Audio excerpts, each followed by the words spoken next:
Hanap mo ba ay good vibes mula sa mga storyang hatid ay good news? Sagot ka namin! Ang programang walang ibang dala kundi magagandang kwento at balita mula sa mga storyang kapupulutan ng inspirasyon, pag-asa at tagumpay hanggang sa makabuluhang pagbabago sa lipunan. Siguradong good vibes yan! Dito lang sa programang magbibigay ng mga balitang mas maganda pa sa good news. Ang The Better News. Mapapanood mula Lunes hanggang Biyernes, 1 p.m. sa DZRH TV. Panibagong araw na naman para sa mga balitang hatid ay good vibes. Kung malungkot ka, sagot na namin ang mga balitang tiyak na magpapa-feel better sa iyo. Dito, bawal muna ang nega dahil live naming ihahatid ang positive news sa DZRH TV Facebook, YouTube at DZRH News website.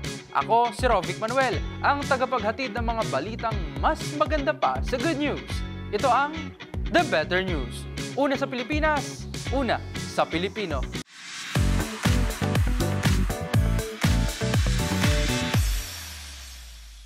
Bunsod ng pagputok ng Bulkang Canlaon sa Negros, mahigit 43 million pesos na halaga ng tulong ang naihatid ng pamahalaan para sa mga pamilyang naapektuhan. Ayon yan sa National Disaster Risk Reduction and Management Council. Ang iba pang detalye sa balitang yan, tinutukan ni Dustin Bayog.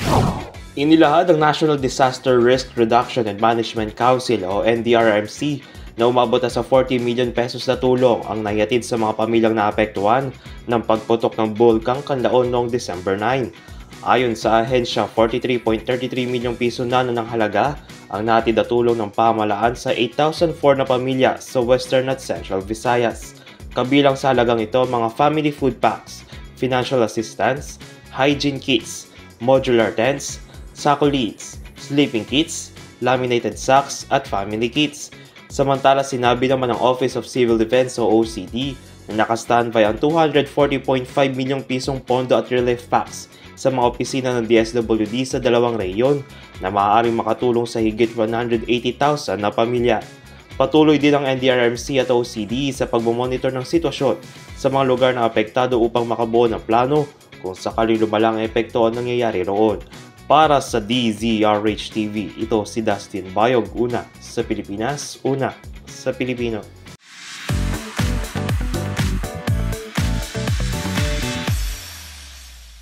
Nagsagawa na ng voters education ang Commission on Elections o COMELEC para sa mga PDL o persons deprived of liberty sa Taguig City Jail. Ito raw ay upang lubos na maihanda ang mga bilanggo sa darating na halalan na parte ng kanilang karapatan, ang bumoto. Ang mga detalye alamin sa report na ito. Nagsagawa ng voters education ang Commission on Elections o COMELEC para sa mga persons deprived of liberty o PDL sa Taguig City Jail. Ito ay bilang bahagi ng commitment ng poll body na mabigyan din ng karapatang bumoto ang mga bilanggo.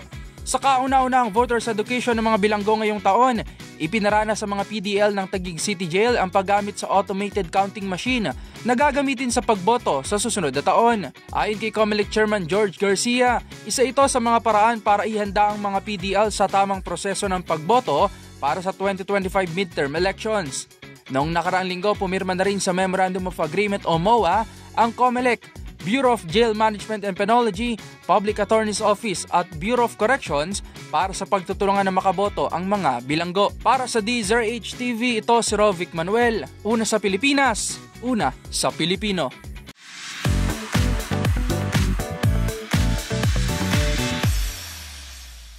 Samantala, aprobado na ng National Economic and Development Authority o NEDA ang Free Trade Agreement ng Pilipinas at ng bansang Korea.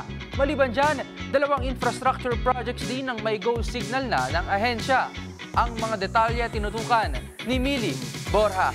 Inaprubahan na ng National Economic and Development Authority o NEDA ang issuance ng executive order para sa Free Trade Agreement ng Pilipinas at Korea. Kabilang na ang dalawang infrastructure project na nakikitang magpapaunlad sa agriculture productivity at regional connectivity ng bansa. Sa inilabas na pahayag ng NEDA, sasaklawin na naturang EO ang tariff commitment ng Pilipinas sa ilalim ng Philippine-Korea Free Trade Agreement o PHKR-FTA. Magugunit ang Setyembre ng nakaraang taon nang mapirmahan sa 43rd ASEAN Summit sa Jakarta, Indonesia ang PH-Korea FTA para mapalakas ang ugnayan ng dalawa pagdating sa ekonomiya. Kabilang na dyan ang pagpa-facilitate ng trade at investment flows, pagtanggal ng mga harang sa market access, at pagbuo ng mga bagong negosyo at investment opportunities. Bukod sa EO, inaprubahan din ng NEDA Board ang 37.5 billion pesos na Ilocos Norte, Ilocos Sur, Abra Irrigation Project ng National Irrigation Administration, maging ang 25.7 billion pesos na Accelerated Bridge Construction Project para sa Greater Economic Mobility and Calamity Response o ABC Project ng Department of Public Works and Highways. Para sa DZRH TV, ito si Mili Borja, una sa Pilipinas, una sa Pilipino.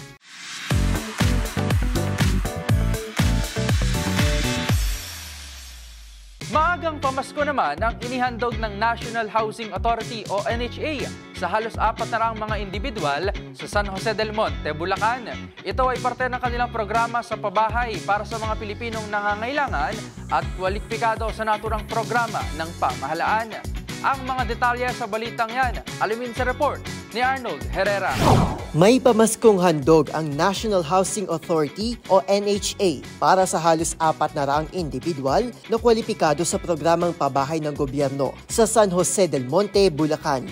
Sa pangunguna ni NHA General Manager Joe Bentay, inanunsyo ni NHA Assistant General Alvin Feliciano ang pamamahagi ng Certificates of Eligibility for Lot Allocation o CELA para sa nasa 382 benepisyaryo ng naturang programa. Layon ng programa na mabigyan ng pabahay ang mga Pilipino para sa ikauunlad nito at ng kanilang buhay patungo sa bagong Pilipinas. Ayon kay Feliciano, ang mga tinutukoy na residente ay mabibigyan ng slot sa 9 na housing sites ng NHA sa syudad ng San Jose del Monte. Bukod sa CELA, tuloy-tuloy din ang pamamahagi ng tinatawag na Transfer Certificates of Title. Nagpahayag naman ng pasasalamat ang pamunuan ng lalawigan sa housing program na inilaan sa Bulacan na magsisilbing regalo sa halos 400 na mga benepisyaryo nito. Para sa DZRH TV, ito si Arnold Herrera. Una sa Pilipinas, una sa Pilipino.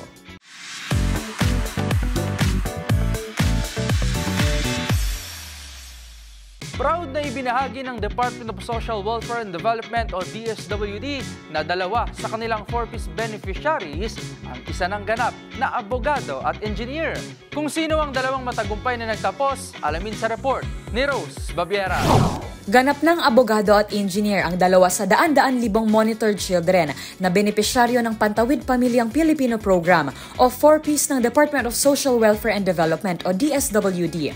Kabilang sa mga ito si Joan Grace Ewika ng Bohol na nagtapos ng Agricultural and Biosystems Engineering, habang si Kirth J. Aluna ng Zamboanga del Norte naman ay nagtapos ng Bachelor of Science in Accountancy na isa na ring Certified Public Accountant na nakapasa rin sa kakatapos lang na bar exam. Dahil dito ay pinagmamalaki ng DSWD ang mahigit 32,000 na mag-aaral na dating benepisyaryo ng 4-piece ang nagtapos na ng kanilang kursong pangkolehiyo mula 2016 hanggang Abril 30, 2024. Sa record ng ahensya, mayroong 82 na nagtapos bilang magna cum laude, 1,135 bilang cum laude at 132 na may special distinctions. Paliwanag ng DSWD, magpapatuloy ang 4-piece na isang programa ng gobyerno na nagbibigay tulong pinansyal sa mga mahihirap na pamilya upang mapabuti ang kalagayan lalo na sa kalusugan, nutrisyon at edukasyon ng mga kabataan. Para sa DZRH TV, ito si Rose Babiera.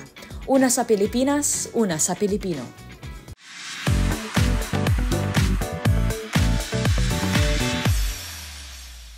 Samantala, kumita naman ng mahigit 712 billion pesos ang sektor ng turismo sa bansa ngayong taon. Yan ay mula sa mahigit 7 milyong turistang bumisita sa bansa na kumakatawan sa 119 recovery rate mula nang tumama ang COVID-19 sa bansa. Narito ang report ni James Galange. Sa naging matagumpay na taon para sa sektor ng turismo, nagawang kumita ng sektor na mahigit 712 billion pesos mula sa mga turistang dumayo sa bansa. Ayon kay Department of Tourism Secretary Maria Cristina Garcia Frasco, ito ay mula sa mahigit 7 milyong individual na bumisita sa bansa at mahigit 5 milyon rito ay mula sa mga dayuhang turista. Kung saan, nanguna sa listahan ng bansang South Korea bilang top source market ng Pilipinas na may mahigit 1.5 million tourist na bumisita. Habang pumangalawa naman ng Amerika na may mahigit 890,000 at ang bansang Japan na may mahigit 367,000. Paliwanag ng kalihim, ito raw ay kumakatawan sa 119 recovery rate mula nang tumama ang COVID-19 sa Pilipinas. Samantala, ayon naman sa ulat ng World Travel and Tourism Council o WTTC, umaabot ng hindi bababa sa $2,073 ang ginagastos ng mga dayuhang turista sa bansa na siyang may pinakamataas na tala sa buong Southeast Asia. Para sa DZRH TV, ito si James Galange, una sa Pilipinas, una sa Pilipino.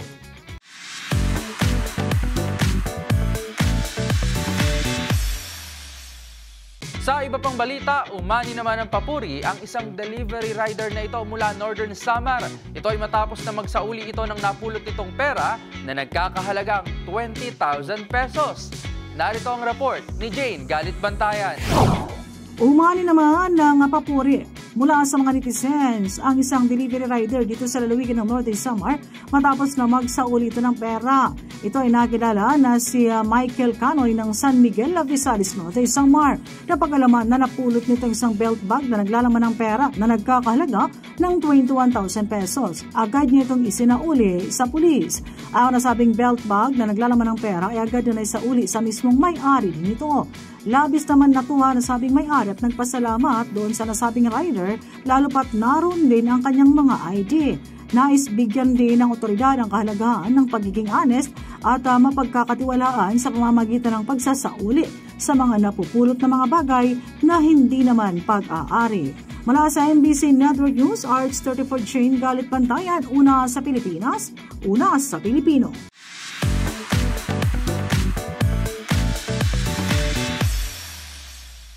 Good news naman tayo pagdating sa sports. Tuloy na ang pagsasaayos ng mga sports facility sa bansa.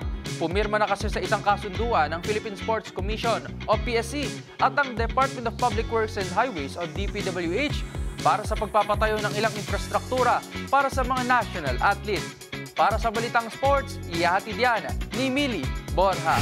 Pumirma ng kasunduan ng Philippine Sports Commission o PSC at Department of Public Works and Highways o DPWH para sa pagpapatayo ng ilang infrastruktura para sa mga national athlete. Sa ilalim ng agreement, isasaayos ng dalawang ahensya ang mga pasilidad sa PhilSports Complex sa Pasig City at Rizal Memorial Sports Complex naman sa Malate, Manila. Present sa signing sina PSC Chairman Richard Bachman, Executive Director Paulo Francisco Tatad at Accounting Division Chief Eric Jean Mayores. Sa ngayon, isinasagawa na ang retrofitting sa baseball stadium ng RMSC, habang plano namang gawin ang mas pinaganda pang grandstand na mayroong high-resolution LED scoreboard, protective netting at stainless steel na railings na may salamin. Kabilang din sa mga dapat abangan ay ang 12-story multipurpose facility sa Ninoy Aquino Stadium, kung saan matatagpuan ang modernized na bowling facility, redevelopment ng Philippine Sports Museum, at rehabilitasyon ng PSC Administrative Building. Para sa DZRH TV, ito si Millie Borja, una sa Pilipinas, una sa Pilipino.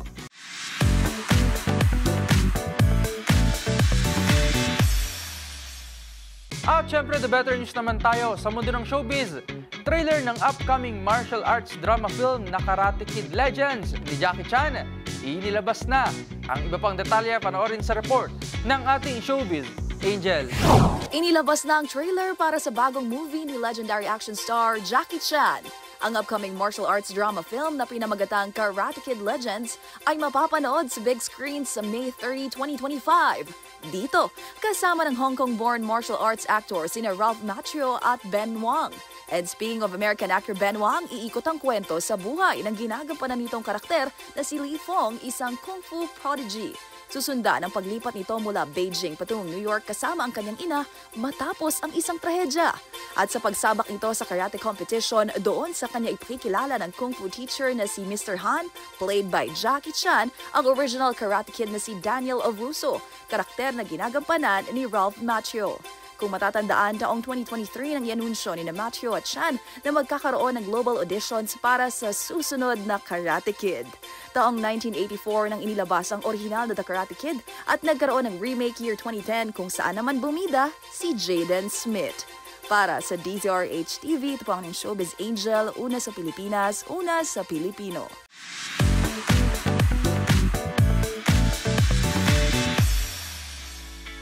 At yan na po ang mga balitang pampa-feel better para sa inyo. Hanggang sa susunod po na episode, para sa mga balitang hatid lamang ay good vibes. Kaya naman, para sa ating mga live streamers sa website, palagi lamang pong tumutok. At kung may gusto kayong i-share na balitang hatid rin ay good vibes, i-comment nyo na yan sa ating comment section. Tandaan, laging mas maganda ang mga araw. Laging mas maganda ang mood sa pagharap sa buhay kung alam mo ang The Better News. Para sa DZRH TV, ito si Rovic Manuel. Una sa Pilipinas, una sa Pilipino.